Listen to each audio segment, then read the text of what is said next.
Hello student, good morning. Today I will see the detail in whisper theory in detail.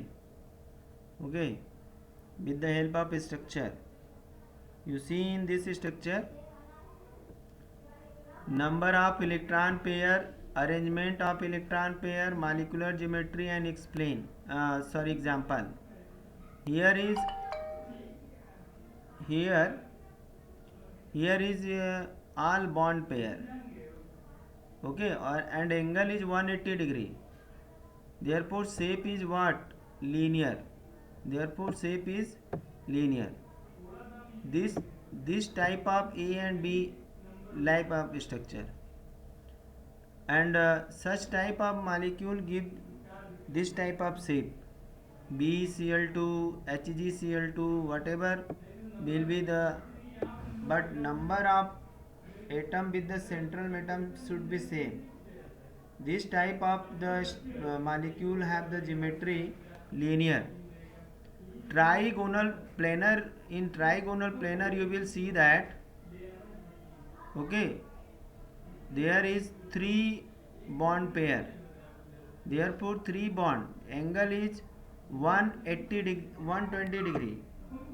In such condition, where is the total bond pair,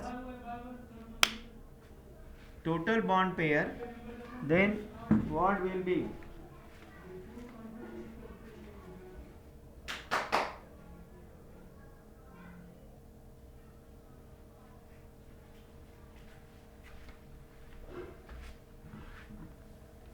okay, जहाँ पे अब जहाँ regular shape होंगे, सारे bond pair होंगे, तो angle भी same रहेगा. यहाँ पे एंगल 120 डिग्री है, ये ट्राइगोनल प्लेनर है. तो अब BF3 जैसे जितने भी होंगे, AlCl3 अगर हो गया, जैसे भी इस तरह के जितने मालिक्यूल होंगे सबका ट्राइगोनल प्लेनर होगा. उसमें सोचने की बात नहीं है, केवल हमें देखना है कि बॉन्ड पेयर होने चाहिए. अगर सारे के सारे बॉन्ड पेयर हैं तो there is no difference in the structure. Okay, whatever will be the example, but you should have the all bond pair. Now you think, see here tetrahedral, angle is 109.5 degree. Here is four bond pair. Here is four bond pair. If the molecule is AB4 type, AB4 type, then structure will be tetrahedral. Structure will be tetrahedral, such as CH4, NH4 plus. Okay. Similarly, in case of trigonal bipyramidal, in trigonal pyramidal, you can suppose that you have a book. In horizontally you have taken your hand. Okay, the bond above the surface and bond below the surface, bond above the surface and bond below the surface of the plane of the book. This one will, suppose this is your book, this triangle is your book, this triangle is your book, and you put a pen perpendicular to the surface like this and perpendicular below the surface like this. Then the angle between this and this, यानी plane book के plane और pen के बीच में 90 degree हो जाएगा, और triangle में क्या होगा, 120 डिग्री होगा. तो जहाँ पे ट्राइगोनल बाइपिरामिडल शेप होगा वहाँ पे दो एंगल मिलेंगे, एक तो 90 डिग्री और एक 120 डिग्री. आई बात समझे? तो इस तरह के मालिक्यूल जहाँ कहीं भी होंगे, PCl5 है, तो अगर कहीं और भी इस तरह का मालिक्यूल हो जहाँ पे सारे बॉन्ड पेयर हो, तो बॉन्ड पेयर की ज्योमेट्री में कोई चेंज होने वाला नहीं है, ये ट्राइगोनल बाइपिरामिडल होगा. इसी तरह से यहाँ पे हम देखते हैं ऑक्टाहेड्रल के केस में, यहाँ पे 6 बॉन्ड है. सपोज अगेन हम अपनी बुक को हाथ में लेते हैं, ठीक है, तो ये 4 कॉर्नर है. अब ट्राइंगल, यहाँ पे ट्राइंगल था, यहाँ पे स्क्वायर है. Here is square. Okay, here is square shape, and above the surface and below the surface there is 90 degree between these two. and there will be also 90 degree, means here everywhere is the 90 degree. This is the octahedral shape. Okay, this way I want to say that only if in any molecule there is only bond pair, what, only bond pair, then such type of molecule have fixed geometry, fixed shape. Whatever will be the example, you have to see that if I have such type of bonding, there is no lone pair, extra electron. Suppose here is 2 bond pair, here is 3 bond pair, here is 4 bond pair. Okay, and below this here is 5 bond pair, and here is 6 bond pair. Thus wherever is only bond pair, their shape will be fixed, their geometry will be fixed, there will be no change. But if any lone pair is added to the above, then their shape will be changed. Now see here, if here is 2 bond pair and 1 lone pair, according to rule here should be trigonal shape, but what is the shape? Shape is bent, shape is bent.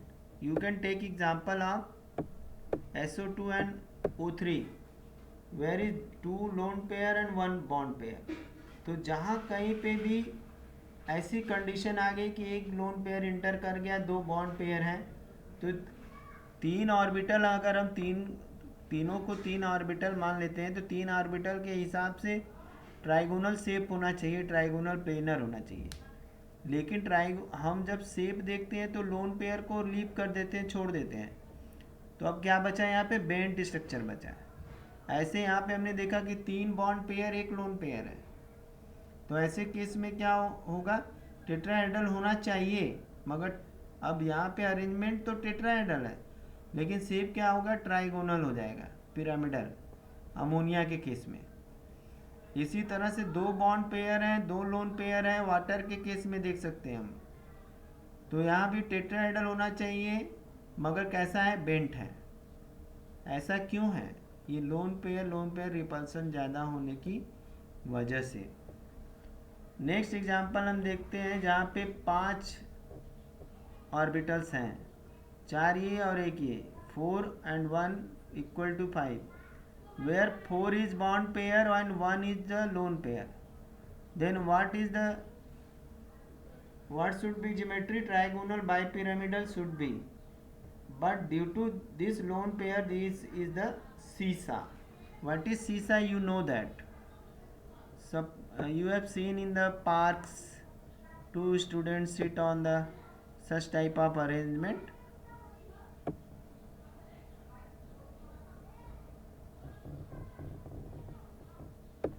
You have seen such type of arrangement.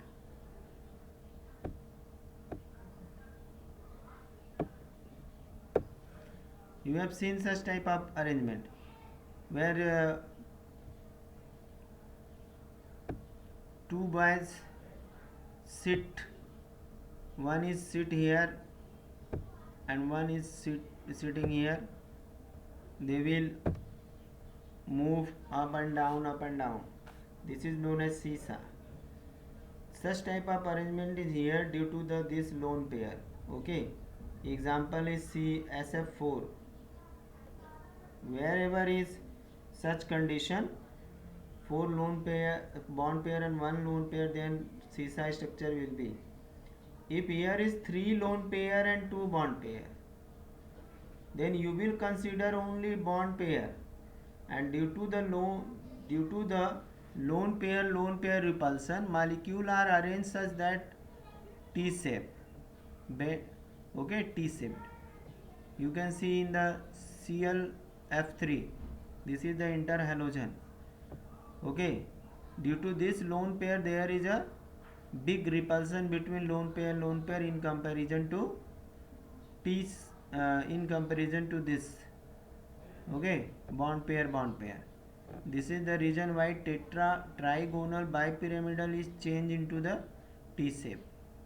Okay, next one, if there is 5 bond pair and 1 lone pair, you can see here geometry should be octahedral but shape is square pyramidal. We will leave the what, this bond pair. Okay, then you can see here very clearly this is the square shape structure. You can imagine, no need to make, only to understand. And this one is the above the plane, there we will leave this. Okay, here is square pyramidal BRF5.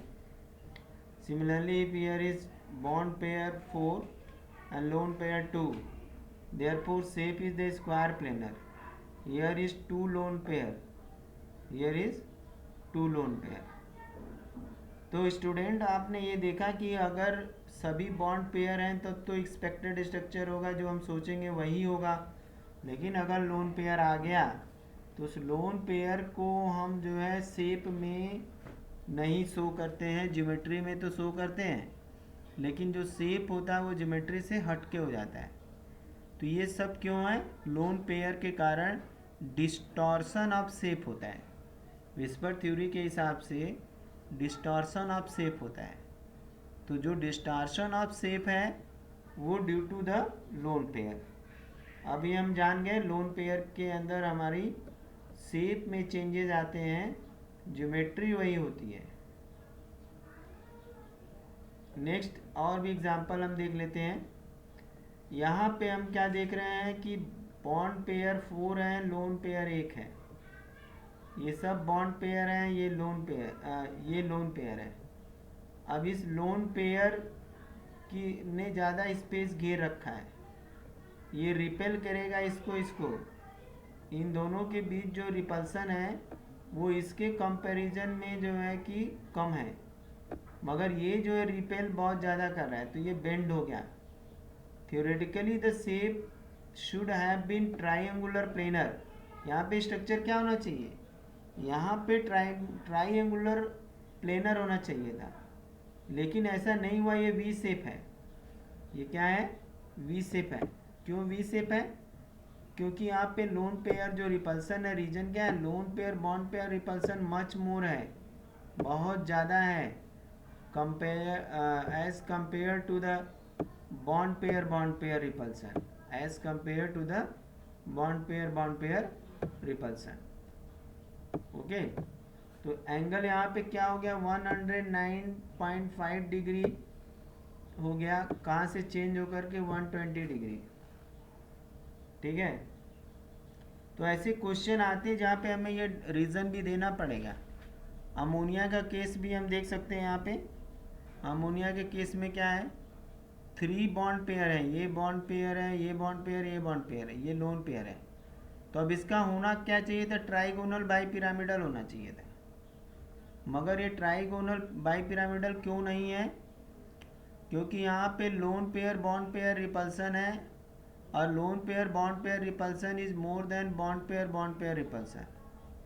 This is why the shape is trigonal planar, और you can see pyramidal shape. Okay, here you can see this is the repulsion. You can see here due to this repulsion angle change between angle is 107 from 109.5. okay, here should be tetrahedral. यहाँ तो tetrahedral होना चाहिए था, लेकिन क्या है? Trigonal pyramidal shape आ गया. यहाँ पे क्या है कि 2 लोन पेयर 2 बॉन्ड पेयर है, तो यहाँ भी टेट्राहेड्रल होना चाहिए था. टेट्राहेड्रल क्यों नहीं है भाई?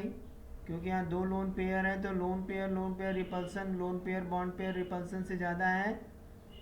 ओके, तो ऐसे केसेस में यहाँ पे शेप चेंज हो गया.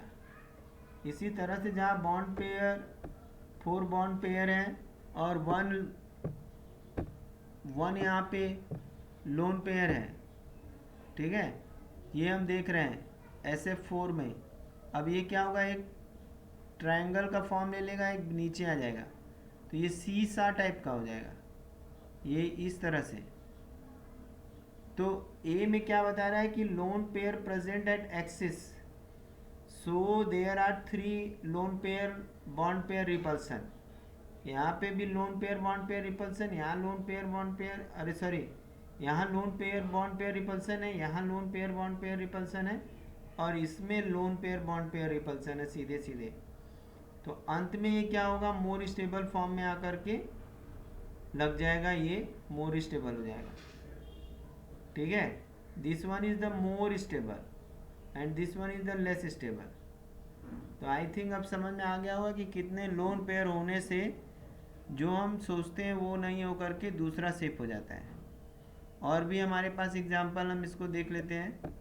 जैसे यहाँ 3 बॉन्ड पेयर है, 2 लोन पेयर है, तो टोटल मिला के कितने हो गए, 5।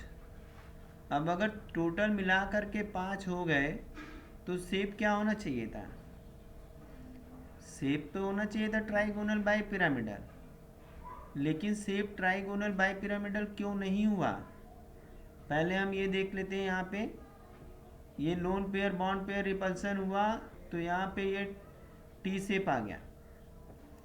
लेकिन अगर इस तरह से रिपल्सन हो तो ये स्टेबल स्ट्रक्चर नहीं है, ये स्टेबल स्ट्रक्चर नहीं है। स्टेबल स्ट्रक्चर क्या है, ये है क्या, क्योंकि यहाँ पे मिनिमम रिपल्सन मैक्सिमम स्टेबिलिटी है, और इन सब में मैक्सिमम रिपल्सन हो रहा है, मिनिमम स्टेबिलिटी नहीं है। यहाँ मिनिमम स्टेबिलिटी, यहाँ मोर स्टेबिलिटी है, मैक्सिमम रिपल्सन है, यहाँ लेस जो स्टेबिलिटी है, क्योंकि अरेंजमेंट जिस तरह से यहाँ पे शो कर रहा है वहाँ पे रिपल्सन के साथ साथ स्टेबिलिटी भी कम है, वही शेप यहाँ पे भी है, केस है। तो फाइनली जो शेप हुआ वो टी शेप हो गया। इस तरह से हम विस्पर थ्योरी की मदद से हमने शेप डिसाइड कर लिया, किसका किसका, जहाँ पे केवल बॉन्ड पेयर इलेक्ट्रॉन थे और जहाँ पे केवल लोन पेयर इलेक्ट्रॉन थे। आई होप कि ये बात समझ में आ गई होगी। अब इसके बाद एक दूसरी थ्योरी आती है, बैलेंस बॉन्ड थ्योरी। ये हम देखते हैं balance bond theory. Balance bond theory क्या कहती है, लिविस अप्रोच के हेल्प से इस थ्योरी को भी बनाया गया था। ठीक है, तो balance bond theory balance electron और जो नए नए फोर्स डेवलप होते हैं उस फोर्स को डिफाइन करता है। Balance whisper theory give the geometry of the simple molecule but theoretically. जो भी हमें विस्पर थ्योरी में मिला था वो सब क्या था, थ्योरेटिकल था, वो सारा का सारा थ्योरेटिकल था। Okay, it does not explain them and also has the limited approach. Approach क्या था, लिमिटेड था। तो इस लिमिटेड अप्रोच को ख़त्म करने के लिए 2 थ्योरी दी गई, एक तो वैलेंस बॉन्ड थ्योरी दी गई और दूसरा मॉलिक्यूलर ऑर्बिटल थ्योरी दी गई समझाने के लिए। तो पहले हम बैलेंस बॉन्ड थ्योरी देखेंगे, फिर बाद में मॉलिक्यूलर थ्योरी देखेंगे। इसको देने वाला कौन था, हिटलर था और लंदन था। ठीक है, ये दोनों ने डेवलप किया, और उसके बाद पाउलिंग के साथ वालों ने भी इसको डेवलप किया। और इसका जो डिस्कशन है वो सब कुछ डिपेंड करता है based upon the force, based upon the force.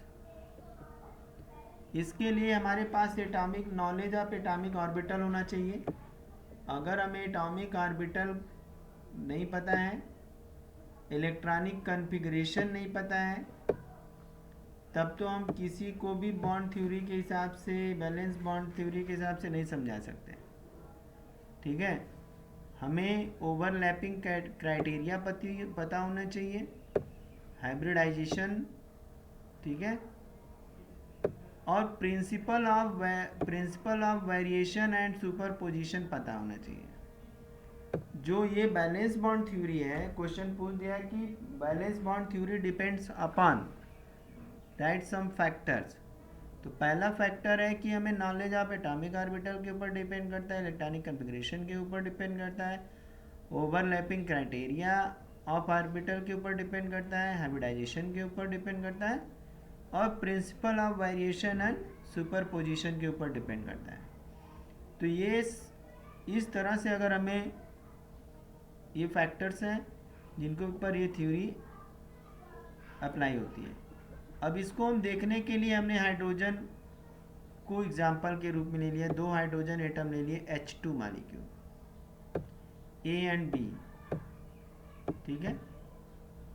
और हमने इसको उसकी न्यूक्लियाई एक Na है, Nb है दूसरे की, और इलेक्ट्रॉन A का Na है, अरे Ea है, और B का Eb है। अब दोनों एक दूसरे से जब दूर रहते हैं, ठीक है, तो वहाँ पे क्या है, नो इंटरेक्शन, वहाँ पे नो इंटरेक्शन, उतना ज़्यादा इंटरेक्शन नहीं है। लेकिन जैसे जैसे अप्रोच करते हैं तो इंटरेक्शन थोड़ा बढ़ता है। लेकिन अगर बहुत ज़्यादा पास आ गए तो इंटरेक्शन रिपल्सिव फोर्स में ऑपरेट हो जाता है। इस चीज़ को हम कैसे समझें कि अगर हमारा कोई रिलेटिव जो है अभी अमेरिका में रह रहा है, तो हम उनके कांटेक्ट में उतना ज़्यादा नहीं रह पाएंगे। रह पाएंगे नहीं। लेकिन अगर वो थोड़ी पास आ जाता है, पास आ जाता है यानी इतने ऐसे अप्रोच में आता है जहाँ पे हमसे कांटेक्ट करना बहुत आसान हो जाता है। सपोज दुबई आ गया, ठीक है, तो उस कंडीशन में उससे अप्रोच करना बहुत आसान है। अब वहाँ पे इंटरेक्शन तो कुछ रहेगा, वो हमारे पास आसानी से आ भी जाएगा और हमारे पास से आसानी से जा भी जाएगा। लेकिन जो अमेरिका रहता है वो क्या है, एक बार आएगा फिर जाएगा, फिर वो दोबारा आने के लिए सोचेगा। या हम ही जो है कि अपने घर से दूर चले जाते हैं, अमेरिका चले जाते हैं, कहीं भी दूर कंट्री में, तो बार बार नहीं आ सकते हैं, बार बार सोचना पड़ेगा। तो वहाँ पे क्या है, इंटरेक्शन बहुत कम है। लेकिन अगर हम बहुत पास की कंट्री में आ जाते हैं तो क्या होता है, हम सोचते हैं कि चलो अभी 1 वीक यहाँ रह लिए, 1 वीक अब घर रह लेंगे, तो वहाँ इंटरेक्शन है। लेकिन अभी क्या हुआ कि घर में ही आकर के वापस रहने लगे तो सारा इंटरेक्शन क्या हो गया, ख़त्म हो गया, ठीक है।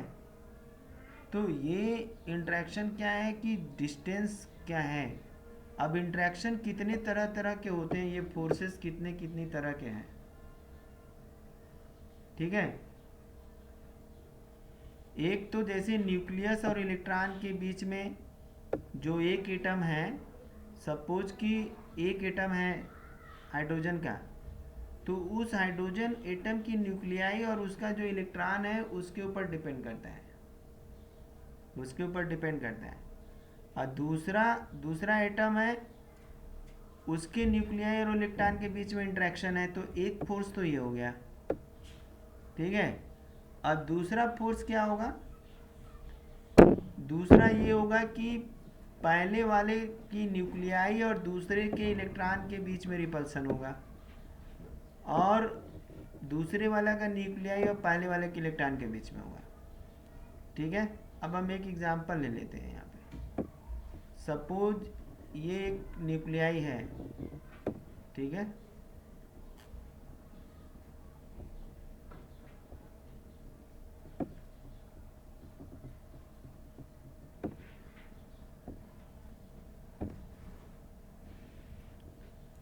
ये एक दूसरी न्यूक्लियाई है, ठीक है। इसमें हमने प्लस बना दिया न्यूक्लियाई को शो करने के लिए, इस वाले में भी हमने प्लस बना दिया,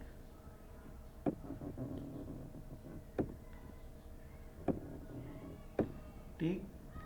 अब इसके बाद ये एक ऑर्बिटल है, कोई हमने एक ऑर्बिटल बना दिया,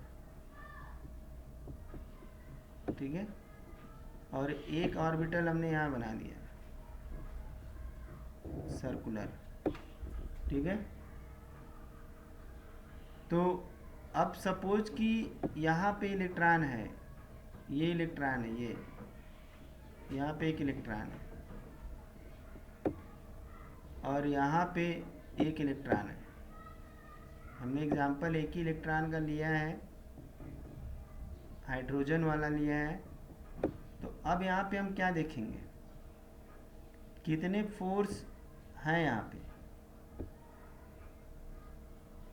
एक तो फोर्स इसके बीच में है और एक फोर्स इसके बीच में, वो अट्रैक्शन फोर्स है। दूसरा जो फोर्स हम देखेंगे अट्रैक्शन का, वो इसके बीच में है और इसके बीच में है, इसके बीच में है और इसके बीच में है। ये इंटरेक्शन फोर्स है। लेकिन रिपल्सिव फोर्स भी है यहाँ पे। रिपल्सिव फोर्स कौन कौन से हैं, उसको हम दूसरे कलर से देखते हैं। इन दोनों की न्यूक्लियाई के बीच में ये प्लस प्लस है तो रिपल्सिव फोर्स है, और इसके बीच में भी क्या है, रिपल्सिव फोर्स है। ठीक है, ये रिपल्सिव फोर्स है, ये अट्रैक्टिव फोर्स है। तो अप्रोच कैसे बना है, अट्रैक्शन और रिपल्सन के कारण। यहाँ पे जो फोर्सेस, दो फोर्स काम कर रहे हैं अट्रैक्शन और रिपल्सन से, तो यहाँ पे हम क्या देख रहे हैं कि अट्रैक्शन फोर्स बहुत ज़्यादा है in comparison to repulsion force, है कि नहीं। यहाँ पे रिपल्सिव फोर्स 2 ही है, 1 2, लेकिन अट्रैक्टिव फोर्स कितने हैं, 4 है। तो अट्रैक्शन फोर्स ज़्यादा है तो पास आ जाएंगे, लेकिन एकदम पास नहीं आ सकते हैं। उसको हम यहाँ से देख सकते हैं, इस जगह से देख सकते हैं। यहाँ पे इलेक्ट्रॉन के बीच में, इलेक्ट्रॉन और न्यूक्लियस के बीच में अट्रैक्शन है। यहाँ भी इलेक्ट्रॉन न्यूक्लियस के बीच में, यहाँ भी इलेक्ट्रॉन न्यूक्लियस के बीच में, यहाँ भी इलेक्ट्रॉन न्यूक्लियस के बीच में। लेकिन रिपल्सन क्या है, इसके बीच में और इसके बीच में रिपल्सन है। तो रिपल्सन फोर्स ज़्यादा है, कम है, अट्रैक्शन फोर्स क्या है, ज़्यादा है। ये चीज़ देखो यहाँ बता रहा है कि डिस्टेंस ऑफ सेपरेशन बहुत ज़्यादा है तो अट्रैक्शन बहुत कम है। लेकिन यहाँ अट्रैक्शन हुआ, यहाँ अट्रैक्शन बढ़ा, लेकिन जैसे ही बहुत पास आ जाएंगे तो क्या हो जाएगा, रिपल्शन होने लगेगा। अट्रैक्शन, 2 एटम बहुत बहुत पास आ जाएंगे तो क्या हो जाएगा, तो रिपल्शन होने लगेगा। यहाँ पे देखो ये रिपल्सन फोर्स शो कर रहा है, रिपल्सिव फोर्स। ठीक है, इस रिपल्सिव फोर्स से हमें ये पता लगता है कि रिपल्सन कम, अट्रैक्शन ज़्यादा है। ठीक है, तो इसलिए दोनों बैलेंस वे में आकर के जो है कि मिनिमम एनर्जी यूज़ करके एक स्टेबल सिस्टम बना देंगे। दोनों क्या करेंगे, एक स्टेबल सिस्टम बना देंगे। ठीक है, हाइड्रोजन अगर एटम आपस में बॉन्डेड है तो किसकी वजह से, 2 एक्स्ट्रा जो अट्रैक्शन फोर्स है वो स्टेबल मॉलिक्यूल बना देता है। अब इसके बाद यहाँ पे क्या है, एनर्जी गेट रिलीज। जैसे ही बॉन्ड बना एक्स्ट्रा अट्रैक्शन के कारण, तो एनर्जी रिलीज हुई, उस एनर्जी को हम बॉन्ड एनर्जी बोलते हैं। मोर स्टेबल मॉलिक्यूल के फॉर्मेशन हो जाती है, तो इस एनर्जी को हम क्या कहते हैं, energy release during the next bond formation. ठीक है, is known as bond enthalpy. कहाँ पे हम देख रहे हैं मिनिमम में बॉन्ड इंथैल्पी, यहाँ पे बॉन्ड इंथैल्पी क्या है, मिनिमम है। ठीक है, इस पोजीशन पे, इस पोजीशन पे क्या है, मिनिमम है। ठीक, तो आई होप इसको आप समझ गए होंगे। वैसे एक बार और बताते हैं कि जहाँ पे भी अट्रैक्शन ज़्यादा होगा, रिपल्शन कम होगा, तो मॉलिक्यूल पास पास आएंगे। अब जब नए फोर्स डेवलप करेंगे तो एनर्जी रिलीज होगी, और जब एनर्जी रिलीज होगी तो नए बॉन्ड बने होंगे। तो इस तरह से मॉलिक्यूल बन के तैयार हो जाता है। देखो, हमें valence shell electron pair repulsion theory shape को तो बता रहा था, मगर वहाँ कुछ लिमिटेशन थे। यहाँ क्या है कि किस तरह से फोर्स डेवलप करता है उसके ऊपर डिपेंड करता है बॉन्ड का बनना, डायरेक्शन होना, शेप होना। तो यहाँ पे बताया गया, जैसे हाइड्रोजन का एग्जांपल लेके कि यहाँ पे 4 अट्रैक्टिव फोर्सेस दिखाई दे रहे हैं हमको। ठीक है, एक तो पहले वाले हाइड्रोजन एटम के न्यूक्लियाई और दूसरे हाइड्रोजन एटम के इलेक्ट्रॉन के बीच में, और पहले वाले हाइड्रोजन एटम और उसी के इलेक्ट्रॉन के बीच में अट्रैक्शन है। इसके अलावा जो है कि दूसरे वाले हाइड्रोजन एटम और पहले वाले इलेक्ट्रॉन, और दूसरा वाला हाइड्रोजन एटम और दूसरे का ही इलेक्ट्रॉन, तो इनके बीच में जो एक्स्ट्रा फोर्स ऑफ अट्रैक्शन है उसकी वजह से बॉन्ड फॉर्मेशन हो रहा है। जो एनर्जी रिलीज हो रही है उसको बॉन्ड इंथैल्पी कहते हैं। यहाँ पे देखो रिपल्सिव फोर्स है इलेक्ट्रॉन इलेक्ट्रॉन और न्यूक्लियस न्यूक्लियस के बीच में, ठीक है। तो हमारे कहने का मतलब है कि बॉन्ड जो बैलेंस बॉन्ड थ्योरी है वो बैलेंस बॉन्ड थ्योरी के फैक्टर भी हमने बता दिए, और ये बता दिए कि कैसे नया फोर्स इस्टेब्लिश होता है और कब फोर्स जो है कि कम हो जाएगा। अब जैसे इस मिनिमम एनर्जी के बाद यहाँ बॉन्ड लेंथ बहुत कम हो गई, अब इसके बाद फिर रिपल्सन होगा तो बॉन्ड नहीं बनेगा, अब ये फिर भाग सकते हैं, ठीक है। तो आज के लिए इतना ही। नेक्स्ट डे हम लोग फिर डिस्कस करेंगे orbital theory, molecular orbital theory. Thank you for watching video.